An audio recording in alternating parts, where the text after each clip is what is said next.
So good afternoon, everyone, and I hope you're all doing well. I hope going through something kind of interesting here in the Northeast with this the air quality. So if you're in that area, please be careful, and hopefully this will literally blow over soon. It's just no fun when you walk outside and it smells like something's burning.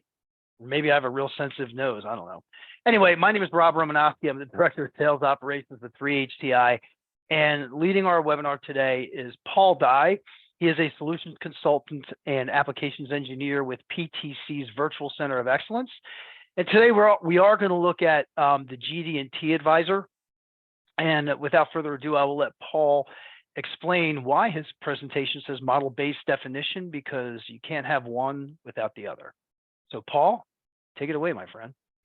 Yeah, thank you very much, Rob, for having me on. Nice to see everybody as well. And yeah, the GD&T Advisor is a fantastic tool, and we're going to be talking to it. We're going to be showing it today. But really, it's built on the foundation of model-based definition, right? It's really the key to a lot of what we're going to be doing here today. And I'm going to be explaining that a little bit more in detail, some of the approach that really we take at PTC whenever it comes to model-based definition. It's a completely new world whenever it comes to design, something that is extremely valuable, but you really have to do right? So that's something that I'll be able to lay out here and talk through a few things related to that, show some of the tools that we have that work in relation with model-based definition. And if you have any questions, any type of feedback that you have around the tools, if you use any right now, definitely good to let us know. If you haven't, this is something that will hopefully be a little bit of a look into what that process looks like from within the context of Creo. So go ahead and jump into it. And I always like going over some of the different challenges that we typically see out in the industry around these tools. And first of all, we see a lot of challenges just working with 2D drawings. Now, 2D drawings have traditionally been the primary way that we have of transferring any of your design information out into the manufacturing world. It's really the way that companies have always done this. But the process has really some inherent issues to it that you can't really ignore, right? In order to use 2D to describe something that was created in 3D space, there's a couple of steps you have to take. You have to have a series of complicated drawings that are going to be difficult to read, difficult to interpret the design intent that you have in the model. And oftentimes it's a very manual and also error-prone process, and really error-prone way of doing that type of operation. And people that are able to read those type of drawings, especially as they get more complex, is a skill that seems to be dying off more and more every year. There's just not as many people that really work in that field. And if you have any misinterpretation of the drawings, new people coming in that don't have that same level of industry experience needed to read those drawings, that's going to have delays. It's going to be rework. A lot of things that we've seen time and time again that we really should be avoiding. And all that stuff is compounded by the fact that you're always going to have changes that are happening to that source 3D model that you're working with. So whenever those changes happen, you need to make sure that those changes have been properly pushed to any of your 2D drawings and done so in a manner that hasn't changed the intended design intent and overall output that you're going to get to. So obviously a lot of challenges that you need to be able to address. It's an area that we've seen a lot of different companies begin to define all of their manufacturing information, their dimensions, their tolerances. And now they're starting to do it more on the model itself using 3D annotations, or what you might refer to as model-based definition, or MBD. But even with that, out of times out in the industry, that we see that 3D annotations and other systems, they can be cumbersome to use. You just simply aren't able to put the level of detail and dimensions, everything that you would need typically in a 2D drawing. And if you are able to do it in 3D, it could be difficult. We've seen a general lack of support whenever it comes to 3D annotations. A lot of companies have standards or rules that they need to follow. They need to make sure that their manufacturing documentation is including all that. You need to make sure that the people manufacturing the designs on the shop floor can support, at the end of the day, any of the work that's being done on the 3D side. Because it's great if we can have all the dimensions and the tolerances defined on the 3D model, but if your manufacturing area isn't able to take in and use any of that information, then you're kind of stuck at that point. And lastly, we just see a general resistance to process change. 2D drawings have pretty much always been the way that we've done this. It's always been a part of the process. A lot of teams don't want to go through a painful conversion process to reach a state where you have all that information defined from the 3D model. So we've taken all these different things into consideration, and really from within Creo, given you a lot of purpose-built tools to effectively use model-based definition in Creo. So it enables us to create 3D models that contain all the data that we need to fully define the product, and then ultimately putting out into a way that's easily utilized by downstream consumers of the data, and also different tools that are really going to help us make that model-based definition as easy to do as possible and still at the same time as accurate as possible.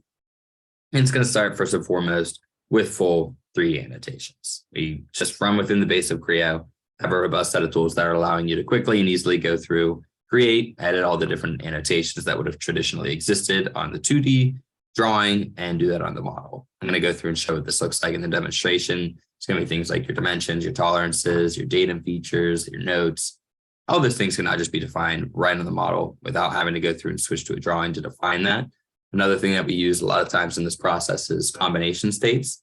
It might be something that you've used in the past for different view states, but really is very useful for us in 3D and building model-based definition to create clear, concise annotations. So you can view the model in different states, different orientations, even different appearances that allow us to group and define different annotations into a much more clean and easy to use format. We're moving away from having those hard to read 2D drawings that have hundreds of different annotations just kind of crammed together. What we have now is the full 3D model to utilize for that. You're going to get better organization of your functional intent, all the annotations that you're working with there, going to be very powerful to use throughout that. And symbols are another component that you have for how you're defining the products that you're designing. And in Creo, even from within 3D, we have a simple streamlined user interface for placing and editing symbols. You can create your own custom symbols and really organizing the workflow to make adding in symbols to your annotations very easy as well. A couple other tools that we use from within this process, Creo Model Check. This is a powerful tool that you can utilize during that process just to ensure that you and your company are following different standards or even just modeling best practices. It helps people getting up to speed with model-based definition, ensures that you aren't having some mistakes fall through the cracks.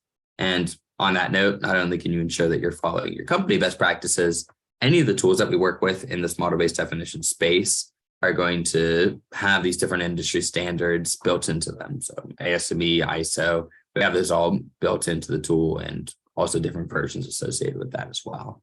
And ultimately, really what we're looking to do in this process is define our digital thread for the products.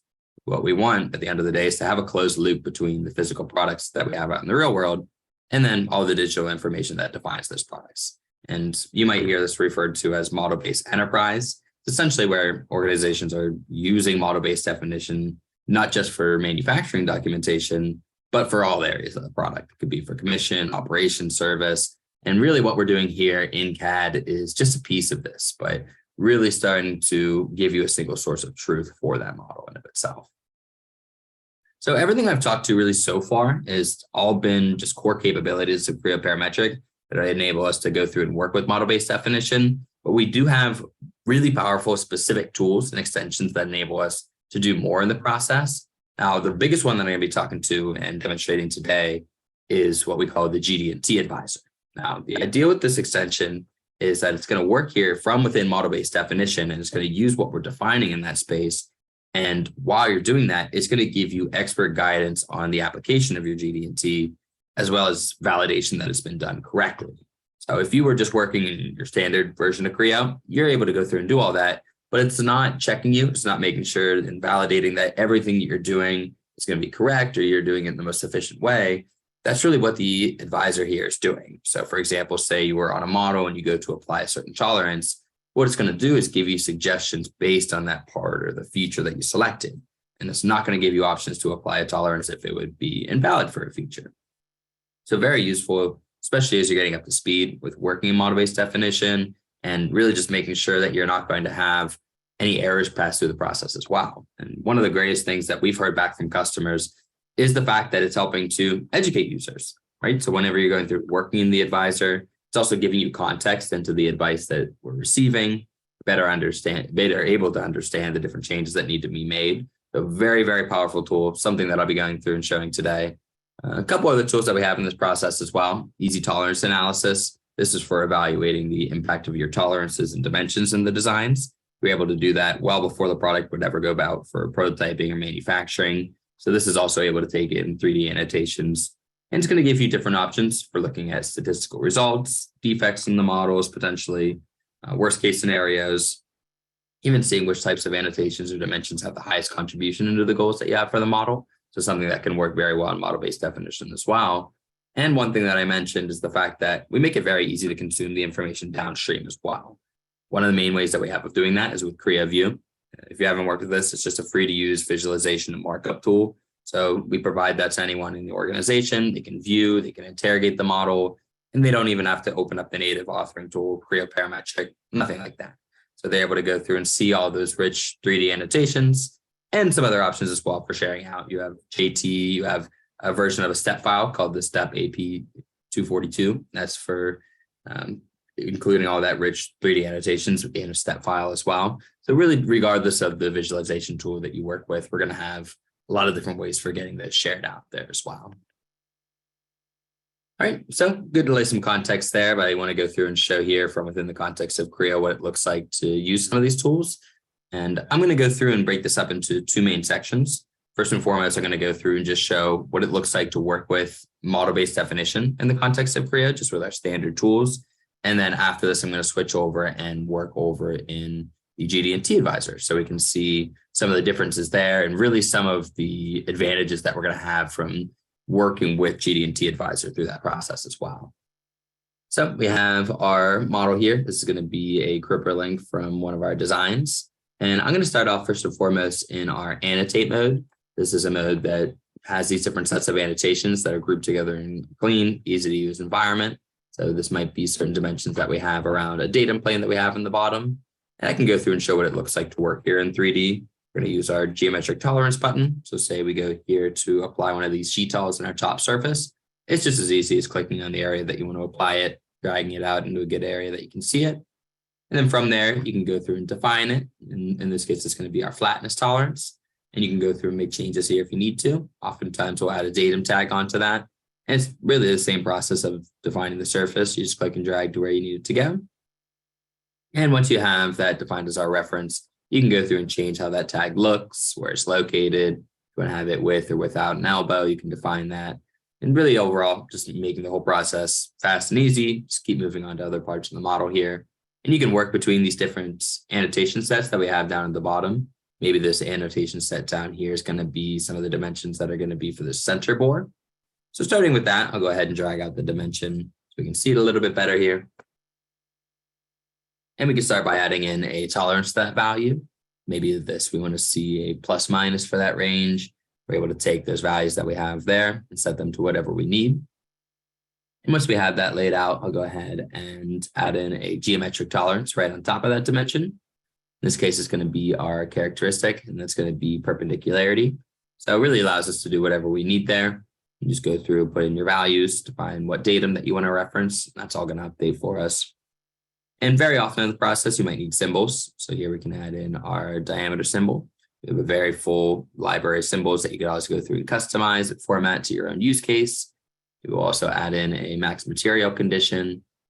And one of the nice things about this too is it's always checking still to make sure that we're not adding in more than we need. So it'll throw us an error if you add in something that wouldn't be valid for the particular scenario. So just making sure that the values that we add in are correct there. All right, and then similar to before, we'll also go ahead and add in a datum tag. Go ahead and pin that one on the width line. And also add in the surfaces that we want to reference with that datum, and then we're good to go. All right, now that we're finished up with our definition around the center board, we can move on to define some of these mounted holes on the outside of the model here. So we'll start by getting our diameter dimension here. Just go ahead and drag that away from the model. And as we did with the other hole, we can go ahead and lay out a range. You can change some specifics around that, how many decimal places should be displayed there as well. If we have too many in this case, you can go through and make changes there. We can also make additions to the tolerance. So say we have 4 of those holes, you can go ahead and show that in the callout if you'd like to. A couple of different options in that sense. You can add in text, you can add in some of that. Right. And it's going to be a pain and really painless process to go through and do any of this type of work. Go through, set any of the values that we need. Maybe this is one that's going to have a secondary reference to datum B. We can go ahead and add that in. And like I mentioned, if we wanted to go through and add in any additional text to the sides of our callout, we could do that as well. So now for this one, we might just add in a little bit of reference material just to let the user know that it's referencing all 4 of those internal surfaces where those holes are. And you could type that out, or a lot of times we'll go through and actually define the surfaces as references from within Creo. So it's not just numbers and letters. You can actually really have true intelligence built into the model there as well. All right, so let's go ahead and look at our last annotation set down here. It's our third annotation set. So like I mentioned, the process works perfectly well with annotations that we already have laid out. We can go through and create new annotations here as well. So for this surface, maybe I need to set the perpendicularity with reference to datum A. We can go ahead and define that. We can open up our additional text. We can remove anything that we had in there from before. And the callout just simply keeps the info from the last one. So it makes it very quick and easy to repeat those callouts if you need to.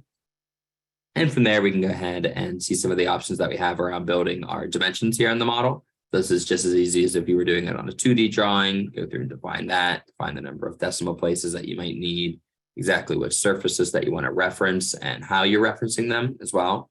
So for example, here, maybe we want to show the maximum dimension from one side to the next. Well, we can go ahead and define that. Go ahead and have that from max to max. And just like we did with the prefix, I can go through and set up a suffix there as well. It's telling that this is going to be a reference dimension. All right, so it's looking pretty good there. Really just wanted to go through and show you what it looks like to do some of this work here in our model-based definition space. It's really going to be just as similar if we were going through and doing any type of modeling work. And once we have that all laid out, we can go ahead and get this saved off.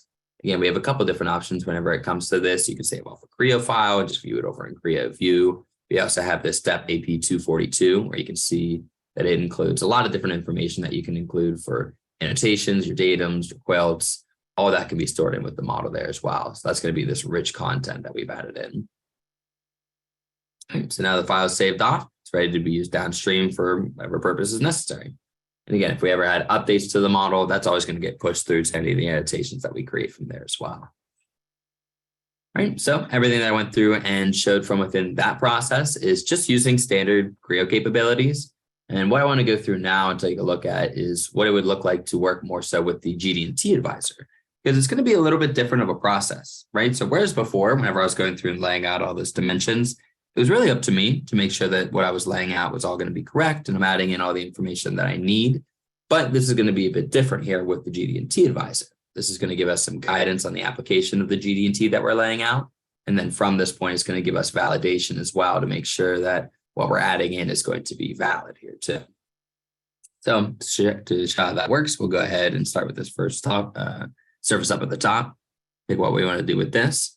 So whenever we go through to lay out a characteristic, you could see, whereas before you'd have all these different options, if the GD&T Advisor sees this, it's going to know exactly which ones would be valid. It knows which ones would be invalid. And then from there, it actually gives you recommendations on which ones that would give you the most context or the most amount of information for the references that you're laying out, or the characteristics in this case. So you can see here, anything that's highlighted in green is going to be recommended. And then if you have multiple highlighted in green, it's actually going to have an asterisk next to it to show you which one would be the better of the two to select on. So you can always go through and just see exactly what the GD&T Advisor is recommending to us. And this is all still working off of the standards that we were working off of.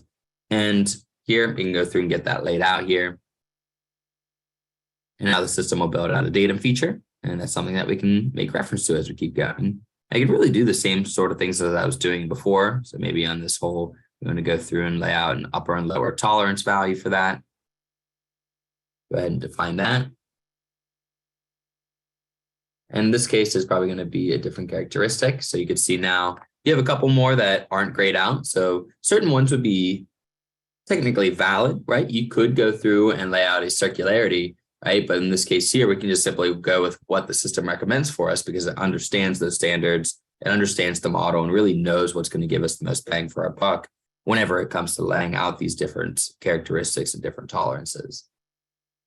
So again, you could always go through and lay out any of the other ones if they were valid, right? Perfectly fine. But otherwise, we can just simply pull off of what the GD&T Advisor is going to work with and give us in that sense. All right. So we get another datum off of that. That'll be our datum B. And once the annotations are built out, they just work like standard annotations. You can still go through and do everything that you could otherwise, but you can see the GD&T Advisor makes it a lot faster and make sure that we're doing it in the most accurate way as well. And just because you start out in the GD&T Advisor, you could go back and you could work with it back in Creo. You could go through and add in notes if you'd like to. Really works both ways. But working on our next feature here, we can go through and define our diameter around that hole. Go ahead and give that a range. And whenever we look back in the conditions, you can see that it recommends a position characteristic for that. So again, we can still use any of those other tolerances as long as they're valid, but otherwise we'll just use the one that the system recommends. And you could also go through and lay out multiple tolerances. I could also define a parallelism for that feature. We can do that and reference the data may. Go through and lay out whatever we need in terms of our detail. And we'll click to run our GTOL. And now we can see that we actually have a composite GTOL. So not only fast and easy, but most importantly, it's going to be accurate. It's really what you want. You want to make sure that we're doing all the right things. Go ahead and build out another one here. Come over to the left-hand side and start to define this hole down here at the bottom. And for that one, we'll just need a positional tolerance. Give it a value. Give it a reference and a specified range. And we don't need a new datum on there. We'll just accept it as is, and we can drag that box out so we can see it better. Whoever's viewing this downstream will be able to view that as well. And zooming in on one of these holes, obviously, us, the user, we know that's a pattern, but the system can also recognize this as a pattern. So say we go through to apply a tolerance on one of these holes. Maybe here we'll have a positional tolerance for one of these holes. We can actually have that applied to all 8 of those simultaneously there as well. So once you lay out your symbols and values, just go ahead and accept it and let this run. And it'll do that to each of those different surfaces. And again, we'll pull that into a spot that the user can easily read, give the downstream users a little bit more information if we'd like to as well. You can state that this is being used in 2 different places. So just some reference material there. And while you're working, one thing that you want to check on is called the advisor tree over on the left-hand side over here. So you can see in this case, it's actually giving us an error. And it's letting us know that we have a 0 value tolerance that isn't allowed. So something that we actually did was not correct. Just based on the different standards that we're working on. And sure enough, I must have forgot to put in a tolerance in there. So we can go ahead, it highlights that up for us. We can go back into the options that we have for that, go back and define that range, any of the values that we need there, and accept that. And we can see once we get that defined, we can check back over in the advisor tree and it lets us know we're good to go. And we now have a fully constrained part there. All right. So here, what you can also see is this show hide constraint state. This is also a very powerful tool that we work with when we're using the GD&T Advisor. You can see in green here, any of the areas of the model that are going to be fully constrained based on what we've laid out so far. Any of the areas that are going to be in gray are going to be surfaces that are currently unconstrained. And it really just helps me to understand exactly where I'm at with the model. You can see in blue, you could have certain surfaces constrained by a surface profile in the node. That's something that you could lay out over in the properties. You could essentially have a general profile for that model controlled over here. You can go right in here and just say that I want a general profile of a 0.002 tolerance. So anywhere that isn't specifically laid out is going to have that general profile for us. You can see that it adds a note up in the top left corner. And then our legend also updates to show the surfaces that were gray are now being constrained by that surface profile in the node. And of course, once you're done on the GD&T Advisor, keep all the callouts that you created. And you can just get right back into modeling. So if you need to move some certain things around, make different features look exactly the way that we want, we can do that. And even if you laid out something that wasn't perfect before, go back and make changes to it just to make it be able to be viewed a little bit better there as well. All right, and once you finish, you have a good geometrically tolerance part. So we're good to save that part off and just move on with the rest of the design. All right, so just a quick look into that process there too. All right, so hopefully you're able to see a little bit about some of the differences between just working with standard model-based definition in Creo, and then also some of these different tools that we have that walk us right alongside that process as well. Again, if you have any questions on that, feel free to drop that in. Before I wrap up, I just want to go through kind of some of the value really that model-based definition and tools like the GD&T Advisor really give to us. And first and foremost, the main idea with model-based definition is the fact that we're making design intent much more clear.